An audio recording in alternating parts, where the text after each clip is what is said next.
What's up, guys? Welcome back to another Raid Shadow Legends video. So in today's video, I kind of wanted to just talk about what I think the problems in Raid are right now. You know, Raid is a phenomenal game. I want to get this out of the way. Like, I love playing it. If I didn't love playing it, I wouldn't play it. But, you know, I think that there's some key things that they're doing that are going to cost them the longevity of this game. Now, whether they care about the longevity or not is a totally different story, but if I here's what I think the three key problems are. The first problem I think is gear. So, when you come and look at the gear sets and what champions have what in the whole nine yards, right? Realistically, an arbiter should be built in pure speed gear. Okay? I don't have enough good speed gear on my account, and I've been playing for 4 years to get her anywhere close to 440 speed or 400 speed, which is like nowadays, if you want to be competitive in any way, shape, or form of arena, 400 is like the minimum you need to hit. I have her at 339 in two speed pieces as well as supersonic. I have the five piece so that I'm able to get the bonus here. I should actually just check and see if I have any more high elf supersonic gear, which um, I don't have anything that I can use to get the next part. But anyways, and this is kind of what the problem is. So gear in this game, I can run 200 dungeon runs and get one, maybe two pieces that are actually good pieces of gear. And then it's dependent on RNG rolls. So, if I have, like, let's say I have this piece here, right? I got a double roll on speed, which is our RNG roll. Now, for an epic piece, honestly, I need triple roll on that. And this is still one of the best pieces that I have for speed gear, but at the same time, it's nowhere near good enough. Realistically, you need mythical or legendary pieces, and you need them to have the speed rolls. Like if you look at here, I only have one speed roll on this piece. It's still usable for my account, even though it's not on anybody. But at the same time, you know, for most people's accounts, that's now a garbage piece because you didn't even get a double roll on it. So I feel like the RNG when it comes to the gear sets and rolling them is a huge problem. Now, the way that I would fix this and my next topic that I'm going to talk about, I think if you fix one and leave the other, it's fine and you get more of a competitive, you get more people wanting to stay and retain in the game. But so we'll talk about that in a minute. But I think the fix for this is that any piece that you have, so if I'm going to come look, like here I got triple roll on speed. Let's say I got triple roll on attack percentage and this piece didn't have speed. When I go to, rework it and have my chaos ores,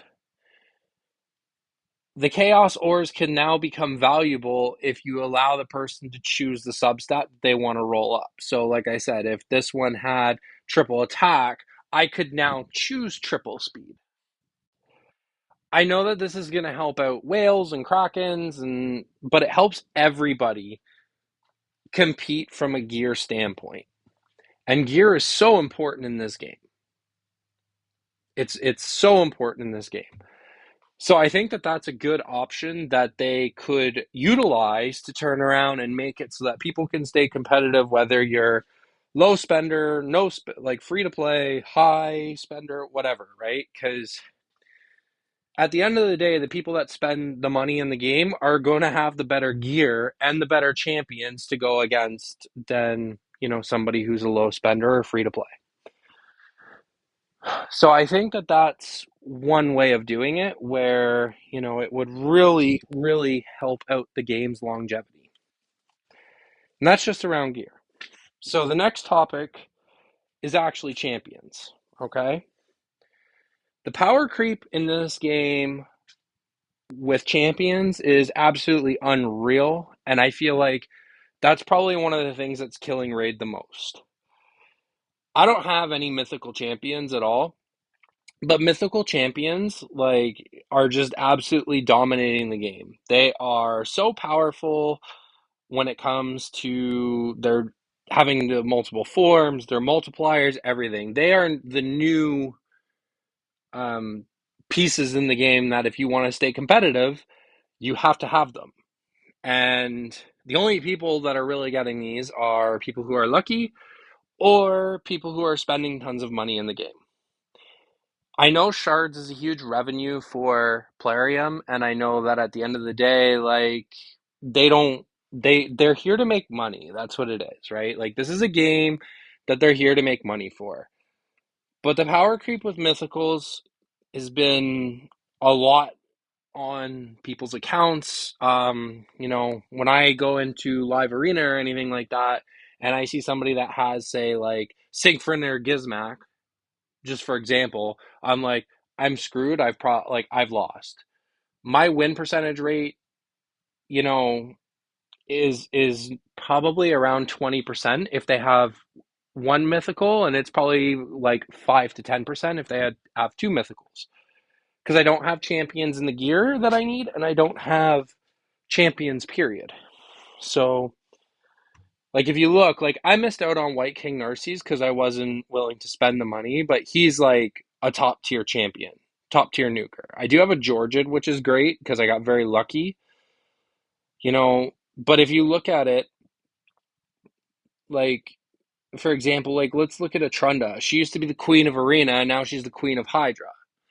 If they nerf her, which they should do for Hydra, she has now become useless in the game. There's not a place for her. She's a faction wars champion. That's it.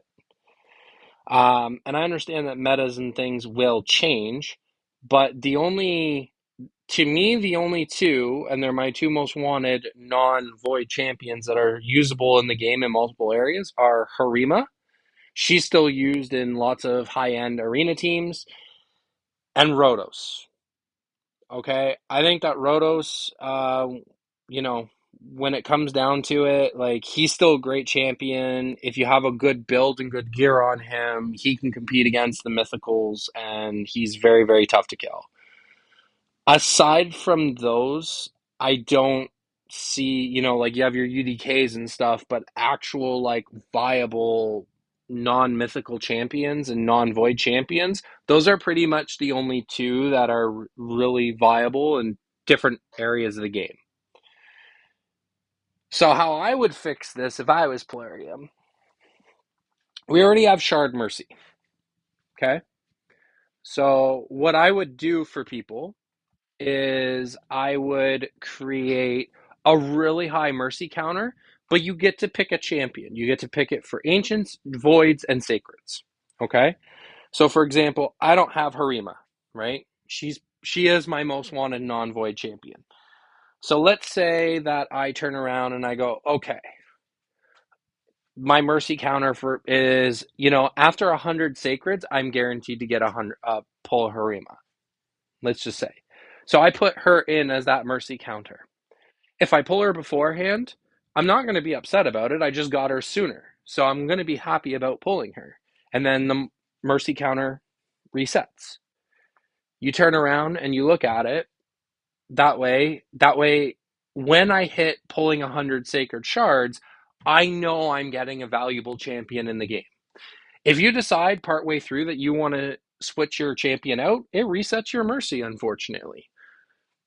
But at the end of the day, like that is a way that I think that they could very easily implement it, and you might even get more people spending money on shards. Because if I don't know, like let's say it's for sacreds, if I'm 10 sacred shards away from pulling her, I might have the inkling to actually spend and buy 10 sacred shards just to get her sooner. So I think it could be an interesting way. They can still get revenue from shards because people are going to want to pull shards more often. But at the same time, people are now getting champions that they want. Because, like, let's face it, with the amount of champions that are in this game, the odds of me pulling a Harima, even on their progressive chances, I have to have an extremely high amount of shards. You know, I would need to have, like, if it's sacred, I would say I would probably need to have 50 plus shards to have a really good chance of getting her. But even then, it's still not that good of a chance. It's only 25%.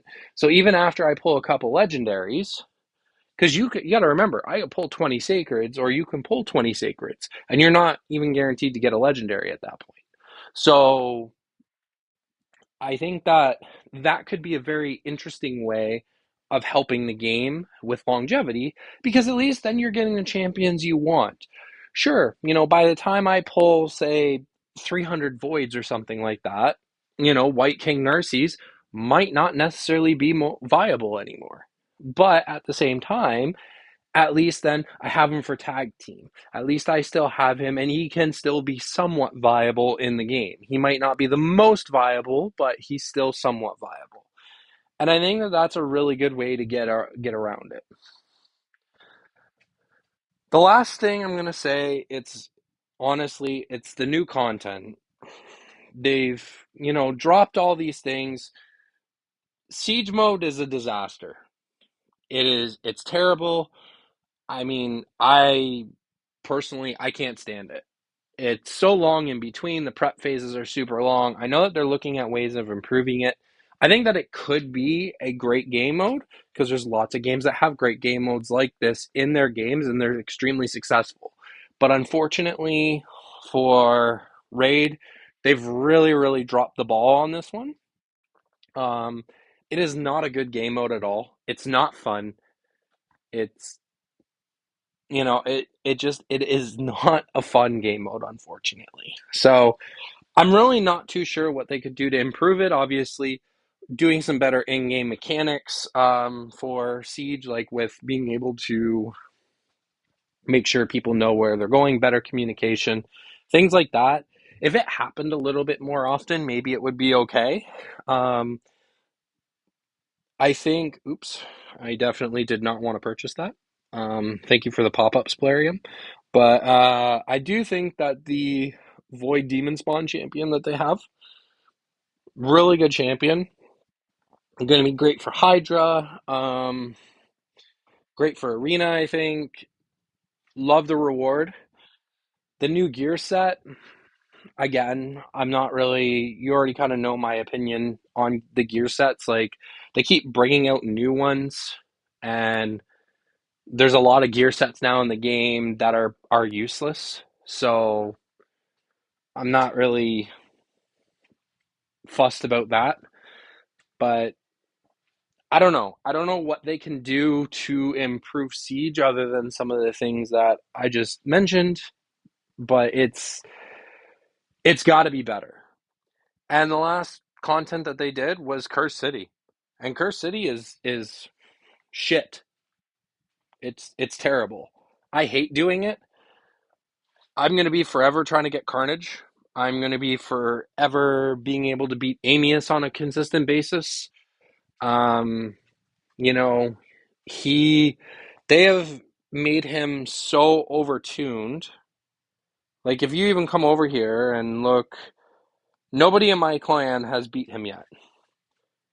If you look at global rankings, like, look at some of the teams that are being used.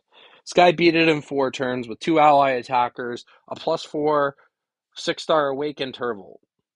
You know, 4 turns, they one shot it with Fushan. That's like, you start looking at this, and that's the way that people are beating it. So it's like, it's dependent on the champion you have, the gear, and everything else to try and beat Amius. And this is on hard mode.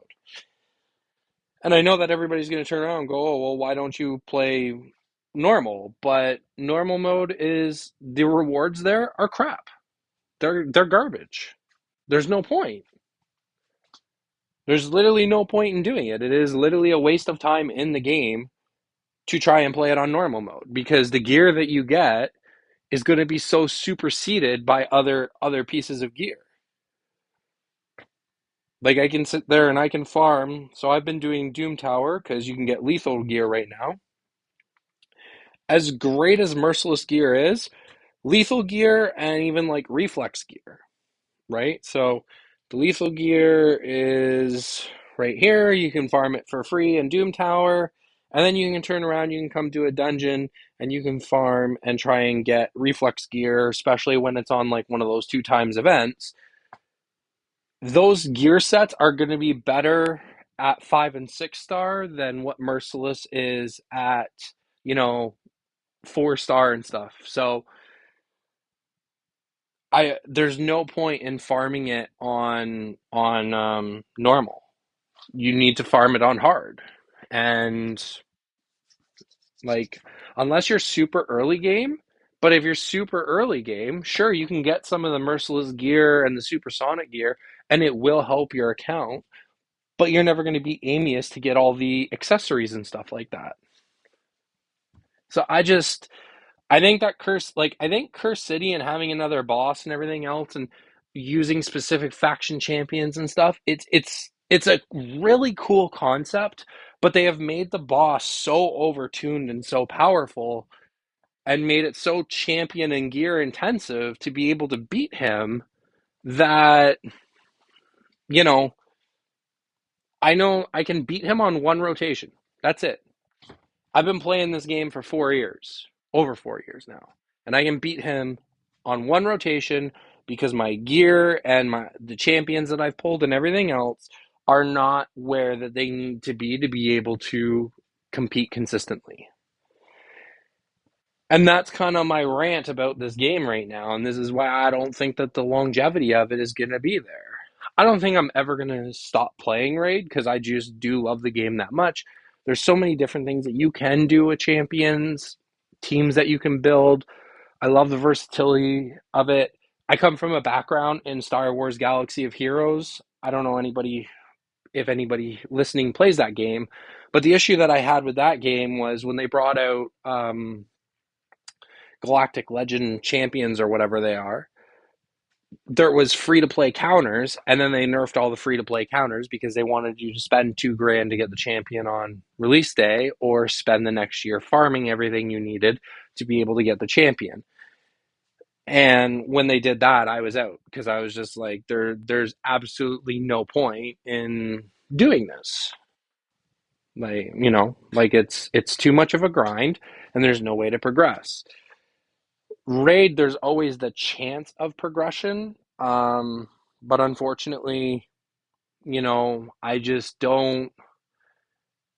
It's so difficult to try and progress because everything's so RNG based. So if they would just listen and give us a little bit more control, not a lot, just a little bit more control over the way our gear rolls up or the champions that we're able to pull, it would make such a massive, massive, massive difference in this game for the longevity of it.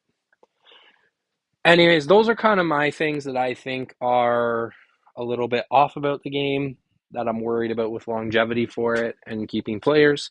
Let me know in the comments, if like what you don't like about it or what you do like about the game.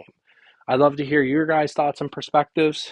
But anyways, it's going to be it for this video. We'll catch you in the next one, and I hope you all have a great weekend.